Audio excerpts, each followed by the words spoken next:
Independence day సందర్భంగా థియేటర్లను పలకరించిన సినిమాల్లో Ravitej mister Bachchan ఒకటి. పాటల్లో హీరోయిన్ భాగ్యశ్రీ బోర్సే అందచందాలు ఆకట్టుకోవడంతో ఆడియన్స్ లో ఈ సినిమాపై భారీ అంచనాలు ఏర్పడ్డాయి. మరి మిస్టర్ బచ్చన్ హంగామా తెరపై ఎలా ఉందో చూసేద్దామా? నిజంగానే సినిమాలో భాగ్యశ్రీ బోర్సే చాలా బాగుంది. మరి రవితేజ్ సంగతి ఏంటి అని మాత్రం అడగండి. రవితేజ్ కు ప్రత్యేకంగా ఎవరు కొత్తగా సర్టిఫికేట్లు ఇవ్వాల్సిన పని లేదు. ఈ వయసులోనూ అతడు ఎంతో ఎనర్జీ ఈజ్ తో చేశాడు. తన అన్ని సినిమాల్లాగే ఈ సినిమా కూడా ఆయనే బలం. మొత్తం సినిమాను తనే మోసాడు. అయితే సగటు routine Telugu formula mass masala సినిమాగా రూపుదిద్దుకున్న ఈ సినిమా రవితేజ సినిమాల జాబితాలో ఒకటి మాత్రమే. పెద్ద విశేషాలేం లేవు, మెరుపులు కూడా లేవు. జస్ట్ ఒక తెలుగు సినిమా అంతే. నిజానికి హిందీలో వచ్చిన రైట్ దీనికి ఒరిజినల్. అది సీరియస్ సినిమా. ఐటీ రైట్స్ నేపథ్యంగా సబ్జెక్ట్ ను సీరియస్ గానే అందులో డీల్ చేశారు. అజయ్ దేవగన్ బాగా చేశాడు. సూపర్ హిట్ మూవీ అది. రియల్ సంఘటనల ఆధారంగా తెరకెక్కించారు. కానీ మిస్టర్ బచ్చన్ పేరిట దర్శకుడు హరీష్ శంకర్ దీన్ని రీమేక్ చేసే క్రమంలో ఓ జస్ట్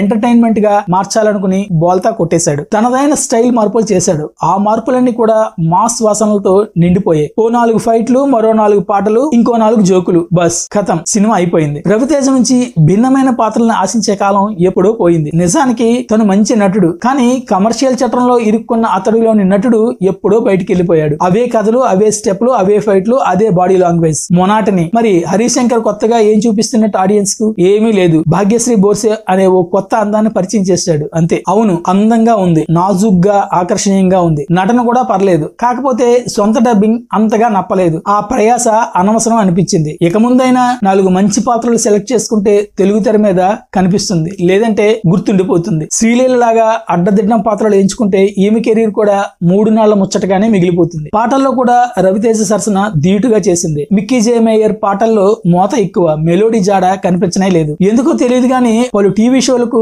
ప్రమోషన్ కోసం వెళ్ళినప్పుడు హరీష్ శంకర్ వెంట రవితేజ లేడు. కొన్ని చోట్లకు భాగ్యశ్రీతో మాత్రమే వెళ్ళాడు. రవితేజ కూడా ఈ సినిమా నాసిరకం అవుట్పుట్ మీద క్లారిటీ వచ్చేసి అవాయిడ్ చేశాడేమో అనిపిస్తుంది. ఇక సినిమాలో విలన్ గా అంతటి జగపతి బాబుని పెట్టుకున్నా సరే ఆ రేంజ్ కనిపించదు. ఏదో ఓ అల్లాటప్ప విలన్, ఎరగదీసే హీరో, అదే ముతక వాసన. పేలవమైన కామెడీ ట్రాక్లు. హిందీ రైట్ చూసిన ప్రేక్షకులకైతే ఈ మిస్టర్ బచ్చన్ తెగ విసిగిస్తాడు. అది చూడని ఆడియన్స్ కు జస్ట్ మరో రవితేజ సినిమా అనిపిస్తుంది అంతే. అక్కడక్కడ లాజికల్ గట్రా ఏమీ కనిపించవు. Poor climax. హిందీ సినిమాలతో పరిచయం, ఆసక్తి ఉన్న ఆడియన్స్ కి అయితే ఆ హిందీ పాటల గోల కాస్త ఎక్కొచ్చేమో గానీ ప్యూర్ తెలుగు ప్రేక్షకులకు అది గోలగోలగానే మిగిలిపోతుంది.